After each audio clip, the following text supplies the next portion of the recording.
नीलताल नामक एक गांव में पूनम अपने पति बृजमोहन के साथ रहा करती थी। पूनम और बृजमोहन के दो बच्चे भी होते हैं जिनके नाम महक और कैरव होते हैं। बृजमोहन बत्रा साहब कहकर एक अमीर आदमी के यहाँ नौकर होता है। बृजमोहन, मेरे सभी नौकरों में से सबसे ईमानदार और वफादार सिर्फ तुम ही हो। तुम मेरा हर एक काम एकदम सही ढंग से करते हो। धन्यवाद। बत्रा साहब, ये कैसी बातें कर रहे हैं आप। मैं शुक्रगुजार हूँ कि आप जैसे नेक और दिलदार आदमी के यहाँ मैं काम करता हूँ। धन्यवाद तो मुझे आपको देना चाहिए। बत्रा को बृजमोहन पर बहुत भरोसा था और बृजमोहन अपना काम पूरी निष्ठा और लगन से ही करता है। बृजमोहन अपने बच्चों के लिए हर 2 दिनों में कुछ न कुछ खाने को लाया करता था। ये देखो बच्चों, तुम्हारे पापा तुम्हारे लिए क्या क्या लाए हैं। क्रीम रोल, कचौड़ियाँ, आलू जलेबी और मालपुए भी। अरे वाह, धन्यवाद पापा। अरे वाह, धन्यवाद पापा। जी आप भी ना, ये सब दे देकर इन दोनों को बिगाड़ दोगे आप। घर का खाना तो इनके गले उतरता नहीं जल्दी, और बाहर का चाहे जितना दे दो। चारों को मिलाकर उनका छोटा सा परिवार बहुत ही खुशहाल होता है। पूनम बहुत पूजा पाठी होती है और वो हर मंगलवार को गांव के भव्य मंदिर में पूरी सब्जी बनाकर भोग देती, जो प्रसाद के तौर पर सभी भक्तों में बांटा जाता और सभी को उसके हाथ की बनी पूरी सब्जी बहुत पसंद आती। बिटिया पूनम, तुम्हारे हाथ की पूरी सब्जी सभी को बहुत पसंद आई। तुम हर हफ्ते इतना सारा पूरी सब्जी का प्रसाद देती हो बनाकर। सच में अम्बे माँ तुम्हारी झोली में हमेशा सुख, खुशियाँ और अच्छाई बनाए रखे। ये मनोकामना करता हूँ मैं। सदा सुहागन रहो बिटिया। धन्यवाद पंडित जी, आपका आशीर्वाद सदैव मुझ पर यूं ही बनाए रखिए, और सबसे ज्यादा मेरे पति और मेरे बच्चों पर। सब कुछ अच्छा चल रहा होता है, लेकिन अचानक एक दिन बत्रा के बंगले से 10 लाख रुपए चोरी होते हैं और बत्रा बहुत घबरा जाता है और तुरंत अपने सभी नौकरों की तलाशी करने लगता है। तभी बृजमोहन के झोले में 5 लाख रुपए मिलते हैं।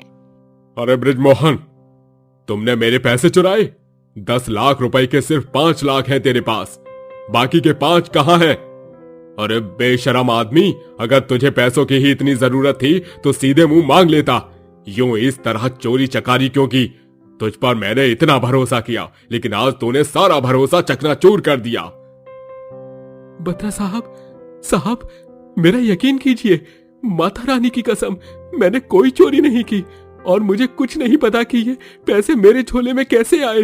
सच में मुझ पर भरोसा कीजिए बत्रा साहब, मैं आपके सामने हाथ जोड़ता हूँ। अब तो तुझे सजा मिलकर ही रहेगी। तूने गुनाह किया है। जब पुलिस हवालात में लेगी ना, तब मेरे बाकी के 5 लाख भी निकल जाएंगे तेरे पास से। तो रुक अभी, तुझे तो मैं कहीं का नहीं छोड़ूंगा। बत्रा फौरन पुलिस को फोन लगाता है और पुलिस बेकसूर बृजमोहन को गिरफ्तार करके ले जाती है और जेल की सलाखों के पीछे कैद कर देती है। जब पूनम को इस सब के बारे में पता चलता है, तब वो फौरन पुलिस स्टेशन में जाती है। जी आप बिल्कुल चिंता मत कीजिए, आप बेकसूर हैं, निर्दोष हैं, और ये मैं और अम्बे माँ अच्छे से जानते हैं। मैं पूरी कोशिश करूंगी आपको जेल से बाहर निकालने की। अब कुछ नहीं हो सकता पूनम, तुम कैरव और महक का ध्यान रखो। मेरी गलती क्या थी? मैंने तो हमेशा से ही ईमानदारी का काम किया है और उसका सिला मुझे दिया है किस्मत ने। बृजमोहन जी, आप हिम्मत नहीं हारेंगे। मैंने कहा ना आपको, सब कुछ ठीक हो जाएगा और आपकी बीवी वो सब ठीक करेगी। मैं वकील हायर करके केस लड़ूंगी और अपने सुहाग को निर्दोष साबित करके ही रहूंगी। अम्बे माँ की सौगंध। पूनम मंदिर जाती है और अम्बे माँ से प्रार्थना करती है। अम्बे माँ, मैं और आप ये बखूबी जानते हैं कि बृजमोहन जी ऐसी गलती और ऐसा घटिया घिनौना गुनाह कभी नहीं करेंगे। मुझे अपने पति को निर्दोष साबित करने में आपकी मदद चाहिए अम्बे माँ। अम्बे माँ, आपको मेरा साथ देना होगा। पूनम लॉयर हायर करने जाती है और तभी वहां जाने से पहले उसके दिमाग में ये ख्याल आता है कि हे अम्बे माँ, मैंने तो ये सोचा ही नहीं कि वकील को हायर करने के खातिर मुझे उसकी फीस के पैसों का भी इंतजाम करना होगा, और अगर केस की अगली सुनवाई हुई तो तब तो और भी ज्यादा पैसों की जरूरत पड़ेगी, और ना मेरे पास घर है ना पैसे हैं, इतने पैसे कहाँ से लाऊं जिनसे मैं वकील के पैसे इकट्ठा कर पाऊं। तभी वहां पर महक और कैरव अपने छोटे छोटे गुल्लक लेकर आते हैं और बड़ी ही मासूमियत से कहते हैं, माँ ये लो, ये मेरा गुल्लक है। और ये मेरा। आप हम दोनों के गुल्लक से पैसे निकाल लो और पापा को जेल से बाहर ले आओ। हमें पता है पापा को पुलिस अंकल पकड़ कर ले गए हैं, जबकि वो तो निर्दोष हैं। हमारे पापा कभी भी कोई चोरी वोरी नहीं करेंगे, ये हमें बहुत अच्छे से पता है, क्योंकि वो हमारे पापा हैं। अपने बच्चों की बातें सुनकर पूनम भावुक हो जाती है और वो उन दोनों को अपने गले से लगाती है। मेरे बच्चे, तुम्हारे पापा को कुछ नहीं होगा और देखना वो जल्द से जल्द हमारे साथ होंगे। पूनम पैसे जुटाने के लिए बहुत चिंतित होती है। वो कई सारे लोगों से पैसे की मदद मांगती है, लेकिन कोई भी उसकी मदद नहीं करता। वो चिंताग्रस्त होकर एक पेड़ की छाया में बैठती है और तभी उसे एक विचार आता है, क्यों ना मैं एक पूरी सब्जी का ठेला शुरू कर दूं। हर मंगलवार को तो मैं देती ही हूँ मंदिर में जाके प्रसाद, और अम्बे माँ की कृपा से मरते दम तक दूंगी, लेकिन उसके अलावा भी मैं पूरी सब्जी को बेचकर पैसे कमा सकती हूँ और फिर वकील को पैसे देकर मैं बृजमोहन जी को बचाने की केस की शुरुआत तो कर ही सकती हूँ ना। हाँ, ये सही रहेगा। पूनम पूरी सब्जी का ठेला लगाती है और थोड़ी ही देर में उसके ठेले के पास ग्राहकों की भीड़ जम जाती है और सभी पूनम के हाथ की बनी पूरी सब्जी बड़े ही चाव के साथ खाते हैं। आय हाय हाय हाय, लाजवाब, एकदम लाजवाब बनी है पूरी सब्जी। पूनम बहन, तुम्हारे हाथ में तो जादू है, जादू। साक्षात माँ अन्नपूर्णा का आशीर्वाद है तुम पर। धन्यवाद। मुझे तो और दो, हाँ 2 प्लेट और पूरी सब्जी खानी है। मेरा पेट तो भर चुका है, लेकिन मन ही नहीं भर रहा यार। इतनी स्वादिष्ट है ये पूरी सब्जी। आहा। जी जी, ये लीजिए, पेट भर कर खाइए। इस तरह पूनम अपनी पूरी सब्जी ठेले के जरिए बहुत सारे पैसे कमाती है और एक हफ्ते के अंदर वो लॉयर को हायर कर लेती है। कोर्ट में पेशी होती है। अदालत की कार्रवाई शुरू की जाए। तभी बत्रा का लॉयर उठ जाता है और कहता है, योर ऑनर, माफी चाहता हूं, लेकिन मिस्टर बत्रा अभी तक कोर्ट में नहीं आए हैं। उनकी मौजूदगी के बिना। उतने में बत्रा वहां आ जाता है और वो कटघरे में खड़े बृजमोहन को जाकर गले लगाता है। सभी ये दृश्य देखकर चौंक जाते हैं। ये सब क्या है मिस्टर बत्रा? भूलिए मत, आपके पैसों का चुराने वाला चोर यही है, बृजमोहन पांडे। नहीं, बृजमोहन बेगुनाह है। ये लीजिए, इस पेन ड्राइव में सारा सच कैद है। देख लीजिए, ये उस कैमरे की फुटेज है जो मेरे रूम के एकदम खुफिया कोने में लगाया गया है, जो जल्दी किसी को नजर भी नहीं आता। और जब मैंने सीसीटीवी फुटेज चेक किया तब जाकर मुझे सच पता चला। लॉयर और जज उस पेन ड्राइव को कनेक्ट करके कैमरा फुटेज देखते हैं, जिसमें दिखता है कि चोरी तो दूसरे नौकर लखन ने की है और लखन ने 5 लाख ले लिए और बाकी के 5 लाख बृजमोहन के झोले में डाल दिए ताकि शक की सुई उस पर ही जाए। इन सब के बाद कोर्ट इस केस को खत्म और खारिज कर देती है और लखन को गिरफ्तार किया जाता है। मुझे माफ कर दो बृजमोहन, मैंने तुम्हें न जाने क्या क्या कह दिया। मेरे कारण तुम्हें जेल में 1 हफ्ते तक रहना पड़ा, जबकि तुम तो सच्चे और अच्छे हो। दुनिया में तुम जैसा कोई नहीं है। सच्ची ईमानदारी तो आपने दिखाई है बत्रा साहब, आखिरी वक्त पर आकर सच को सबके सामने लाने की। आखिर माँ अम्बे ने सब कुछ ठीक कर दिया। जय माँ अम्बे। बत्रा और बृजमोहन दोनों फिर से काम करने लगते हैं और पूनम भी अपने पूरी सब्जी के ठेले को चलाती है और खूब प्रगति करती है। आस्था एक गरीब घराने की लड़की होती है जिसकी शादी अभिनव से होती है। अभिनव मिल में नौकरी किया करता और आस्था घर पर बैठकर मिठाइयाँ बनाती और उन्हें बेचा करती। उसे लोग ऑर्डर्स देते और वो उन मिठाइयों को बनाती। चलो, अभी बस 4 किलो खोए की बर्फी बनानी है। आलू जलेबी 1 डिब्बा। रसमलाई मैं कल सुबह बना दूंगी। हाँ। हलवाई बहू आस्था बहुत ही मेहनती होती है। उसके सास ससुर इंदु और ब्रिज को उस पर बहुत गर्व होता। ब्रिज आंखों से अंधा होता है। अरे आस्था बहुरिया, तुहार मिठाई की खुशबू इतनी लाजवाब है कि हमार मुंह से पानी आई रही। सच मां, 1 नंबर का अवार्ड तो तुम ही को मिलता रही है। हम बहुत भाग्यवान हैं कि हमें तुम जैसी बहू मिली जो अपन काम और गृहस्थी दोनों को बहुत अच्छे से संभालती है। शुक्रिया अम्मा जी। बाबूजी, आप चिंता मत कीजिए। अभिनव जी और मैं, हम दोनों बहुत जल्द ही सारे पैसे इकट्ठा करके आपकी आंखों का ऑपरेशन करवा देंगे, जिसके बाद आप भी इस दुनिया को देख पाओगे। गणेश जी का हम पर आशीर्वाद तो सदैव है ही। गणपति बप्पा मोरया।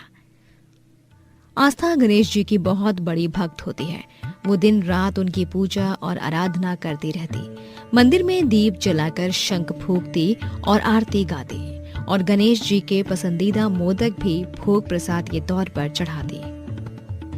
जय गणेश जय गणेश जय गणेश देवा, माता जागी पार्वती पिता महादेवा। ये लीजिए आपके मनपसंद मोदक, आज थाली भर कर दिए हैं, अब आप मजे से खाइए। जय श्री गणेश। आस्था के हाथ की मिठाइयाँ सभी को बहुत पसंद आती। हर एक ग्राहक जब दरवाजे पर अपना ऑर्डर देने आता तभी वो खुशबू सूंघ कर कहता, अरे वाह वाह वाह आस्था जी, जिन मिठाइयों की खुशबू ही इतनी मंत्रमुग्ध और सुहानी हो, उनका स्वाद तो बढ़िया होगा ही। अरे पिछली बार मेवे की मिठाई और बेसन की बर्फी जो मैं ले गया था आपके यहाँ से, वो तो इतनी टेस्टी थी कि मैं क्या ही बताऊं। आपने तो गांव के सारे हलवाइयों के दांत खट्टे कर दिए हैं। मैं तो कहता हूँ कि आपको अपना मिठाई शॉप खोल लेना चाहिए। शुक्रिया, लेकिन एक हलवाई के साथ साथ मैं एक बहू भी हूँ और मुझे अपने सास और ससुर की देखभाल भी करनी है। वो मेरी जिम्मेदारी है। तभी इंदु और ब्रिज कहते हैं, नहीं आस्था बहू, तुम ऐसा सोचना भी मत। हम दोनों अपना ख्याल खुद रख सकते हैं। तुम इतनी होनहार हो, इतनी अच्छी हलवाई हो, तुम अपने सपनों को साकार करो बहू। हाँ आस्था बहुरिया, हम ऊ सास ससुर नहीं जो आपन बहू को घर में कैद करके रखत हैं। तो हार को जितना मर्जी उड़ाई के चाही उतना मर्जी उड़ो। धन्यवाद बाबूजी, लेकिन मेरे लिए इस समय आपकी सेहत और मेरी गृहस्थी को संभालना बहुत जरूरी है। आस्था रोज गणेश जी को मोदक चढ़ाती और उनकी पूजा पाठ करती। ओम गणपताय नमो नमः, ओम गणपताय नमो नमः, ओम गणपताय नमो नमः, नमो नमः। आस्था घर बैठे ही बहुत सारे पैसे कमाती और पूरे गांव में उसका नाम हलवाई आस्था के नाम से प्रसिद्ध हो चुका था। आस्था की बढ़ती तरक्की से उसकी पड़ोसन निर्मला को बहुत जलन महसूस होती है, क्योंकि उसका पति मनोहर भी एक हलवाई होता है और उनका मिष्ठान भंडार चल नहीं रहा होता है, जिसकी वजह से वो दोनों बहुत परेशान से रहते। ये सब उस आस्था की वजह से हो रहा है। हाँ, पूरे गांव को अपनी मिठाइयों का दीवाना बनाकर रख दिया है। नहीं तो हाँ, वो देखिए, अभी भी उसके घर के बाहर ग्राहकों की इतनी लंबी कतार लगी हुई है। घर बैठे बैठे ही मैडम अच्छे खासे पैसे कमा रहे हैं। हाँ, नहीं तो।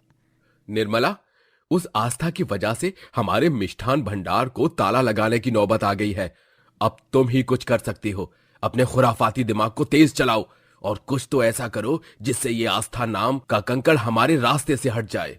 हाँ मनोहर जी, अब तो मैं भी इस आस्था को बर्बाद करके ही दम लूंगी। मेरे पास एक प्लान है। हम आस्था को किडनैप करवाएंगे और उसे किसी और देश भेज देंगे और बेच देंगे उसे। और यहाँ उसके बेवकूफ घरवालों को लगेगा कि वो मर गई है। ना रहेगा बांस, ना बजेगी बांसुरी। है ना एकदम लल्लन टैप प्लान। अरे वाह निर्मला, क्या गजब का प्लान बनाया है। आशा करता हूँ कि तुम इस प्लान को अंजाम देने में सफल रहोगी। उस सब की चिंता मत कीजिए आप मनोहर जी। हाँ, नहीं तो। आस्था गणेश जी के दीप में घी डालती है और उन्हें नया हार चढ़ाकर पूजा करती है। गणपति बप्पा मोरया। तभी अचानक से उसे फोन कॉल आता है और उसे पूरे 50,000 का ऑर्डर मिलता है। ये सुनकर आस्था की खुशी का ठिकाना नहीं रहता। अम्मा जी, बाबूजी, आपको पता है अभी अभी क्या हुआ? अरे बोल बहू, हमार कान तरसत रही। इतनी खुश हो तुम, पक्का कौनो खुशखबरी लाई हुई हो। मुझे पूरे 50,000 का ऑर्डर मिला है। अरे वाह, ये तो बहुत ही बड़ी खुशी की बात है बेटा। आस्था फौरन गणेश जी के चरणों में उनका पसंदीदा गुड़हल का लाल फूल चढ़ाती है और हाथ जोड़कर उन्हें धन्यवाद कहती है। आपका लाख लाख धन्यवाद गणेश जी। अब मैं अपने बाबूजी की आंखों का इलाज कर पाऊंगी। अभिनव जी भी ये खुशखबरी सुनकर बहुत खुश हो जाएंगे। अम्मा जी, बाबूजी, मैं जरा बाजार जा रही हूँ। मिठाई बनाने का थोड़ा सामान खत्म हो गया है और अभी 50,000 के ऑर्डर के लिए तो ढेर सारा सामान लाना होगा। बस आप मेरा एक छोटा सा काम कर देना। ये 4 डिब्बे भरकर मोतीचूर के लड्डू हैं। वो कमला काकी आएंगी ना, तो उन्हें ये दे दीजिएगा बस। ठीक है? 50,000 का ऑर्डर आज रात तक देना है मुझे। जल्दी आती हूँ। ठीक है बहू, तुम चिंता मत करो, निश्चिंत होकर जाओ। आस्था घर से बाहर कदम रखती है। वहीं क्रूर पड़ोसन निर्मला ये सब दूरबीन से देख रही होती है और वो कहती है, तेरी खुशी को मैं अब कैसे गम में बदलती हूँ, तू बस देखती रहे आस्था। हाँ। निर्मला आस्था का पीछा करती है और वो 2 गुंडों को पैसे देकर आस्था को अगवा कराती है। छोड़ो मुझे, छोड़ो, बचाओ, कोई है? चुप हो जा, एक घोंचू आदमी, इसके मुंह पर पट्टी बांध। क्यों रे हीरोइन, बहुत महान बनती है ना? गांव की हलवाइन बनने का बड़ा शौक चढ़ा है ना तुझ पर। लेकिन अब तेरा खेल खत्म। अब तू अपने ससुराल वालों को भूल जा, है नहीं तो, क्योंकि तू अब उनसे कभी नहीं मिल पाएगी। आस्था को अगवा करके जंगल में रखा जाता है और दोनों गुंडे वहीं पर उसकी रखवाली करते हैं। आस्था रोती है और अपने मन में कहती है, गणेश जी, ये क्या हो गया? इतना बड़ा ऑर्डर मिला था, अब वो भी नहीं पूरा हो पाएगा। अब मैं अभिनव जी, अम्मा जी और बाबूजी से फिर कभी नहीं मिल पाऊंगी। मुझे इस मुश्किल से बचाइए गणेश जी। ओम गणपताय नमो नमः। आस्था मन ही मन आंखें बंद करके गणेश जी को याद करती है और प्रार्थना करती है। वहीं जब निर्मला और मनोहर रात में अपने घर की ओर लौट रहे होते हैं, तभी वो आस्था को अपने घर के बाहर 50,000 की मिठाइयां बनाते देखती है। इंदु और अभिनव भी उसकी इसमें मदद कर रहे होते हैं। ये लो आस्था, देसी घी का डब्बा। बहू, तू चाशनी तैयार कर, तब तक मैं काजू किशमिश और ये बादाम पीस लेती हूँ। ठीक है अम्मा जी, धन्यवाद। आप दोनों मेरी इतनी मदद कर रहे हो। ओफो, तुम भी ना। चलो, बातें कम और काम ज्यादा। जल्दी जल्दी अपने हाथ चलाओ, हमारे पास अब सिर्फ 2 घंटे बचे हैं। निर्मला और मनोहर दोनों के होश उड़ जाते हैं। अरे ये क्या निर्मला, हमने तो आस्था को अगवा किया था, फिर ये यहाँ पर कैसे?